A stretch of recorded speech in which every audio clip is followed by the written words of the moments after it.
going on, Hive Warriors? So today we're going to talk about why walking is one of the best cardios that you can do to lose 20 pounds or more. Now, one of the things that a lot of people have asked me is, what cardio do I choose? What's the cardio that I should pick so that I can lose the most weight?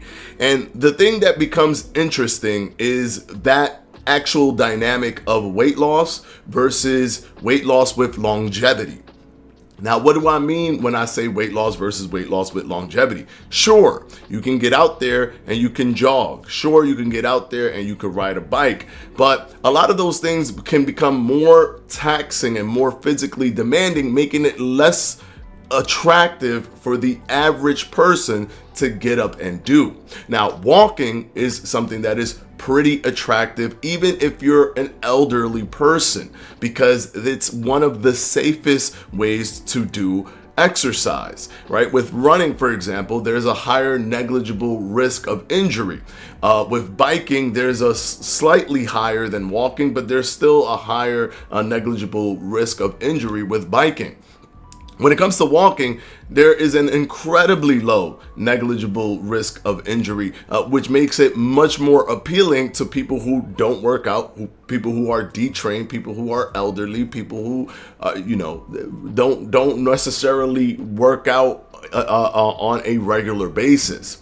Now, here's a few things that help also with walking that can actually help push you into the right direction.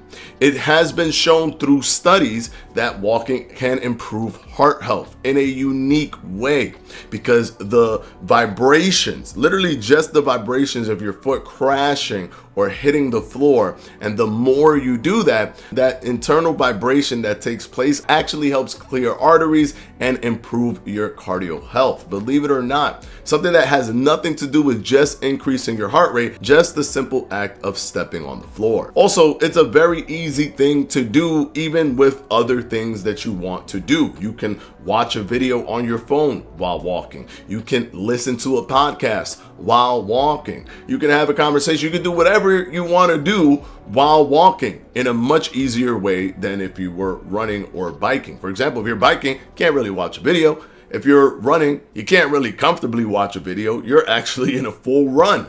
But if you're walking, you can more comfortably watch a video on your phone, listen to music. With the other ones, you can listen to music, but with walking, you can do so much more. You can even be talking on the phone with somebody comfortably if you're walking. All of these things open the door for you to not just do the cardio, but to also keep doing the cardio over time.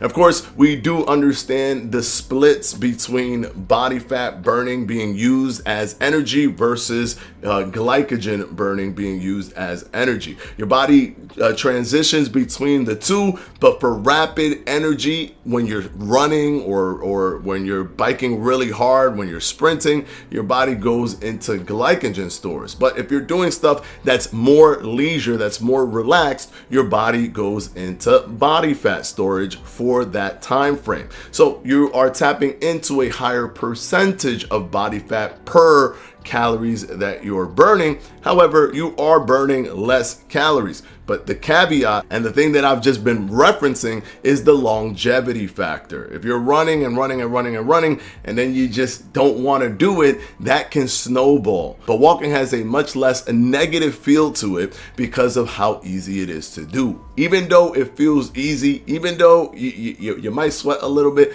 you still feel like it's a breeze, yet you're still actually working out. There are extra things that you can do when walking as well to improve the calories burned per mile. You could increase your walk from a leisure walk to a brisk walk. You could sometimes even turn around and walk backwards as you start to activate different muscle groups, some muscle groups that you don't normally activate when you're walking backwards. Thus, you're pushing your body a little bit harder during all those given moments. And as I mentioned, the great thing about walking is that most people without any ailment or without any kind of handicap can do it. Even elderly people can walk. And because most people can do it, and it's such an ease of use. It could sustain itself longer than something that's much more difficult or has a higher negligible injury risk, which means that you can get hurt and then you can't even do anything at all until you recover. Walking can help eliminate those issues. So hopefully this video has helped you guys understand the importance of walking and how you can lose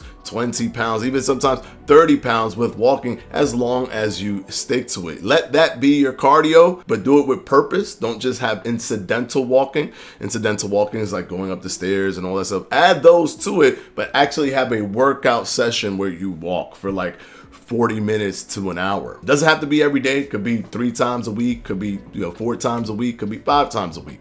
Whatever you want to do. But for those who are struggling with doing cardio, make sure to give walking a try, and you'll see that, pun intended, it can be a walk in the park. If you guys want to know how to lose 30 pounds in 30 days with actual tactics that can get you there, go ahead and click on this video right here, and I'll see you in that video.